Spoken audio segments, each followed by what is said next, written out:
இந்த உலகத்துல நடக்கிற அணுதின பிரச்சனைகள், இந்த வியாதிகள், பலவீனங்கள், குடும்ப பிரச்சனைகள், கடன் பிரச்சனைகள் எதுவாக இருந்தாலும், நம்ம சுய பலத்துல ஞானத்த கொண்டு நம்ம ஜெயிச்சிரலாம் அப்படின்னு நடப்பது பெரிய டிசெப்ஷனா இருக்கும்.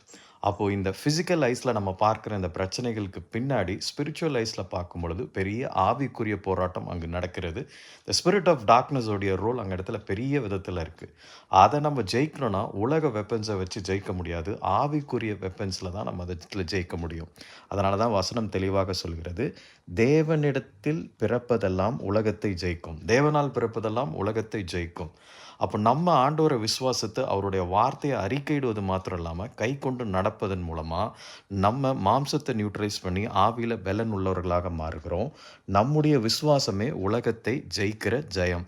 அந்த வார்த்தையின் மூலமாக வருகிற விசுவாசத்துல நம்ம நிலைச்சு நின்னு ஜெயிக்கும் பொழுது, கர்த்தர் எல்லாவற்றையும் ஜெயமாய் மாற்றுகிறார்.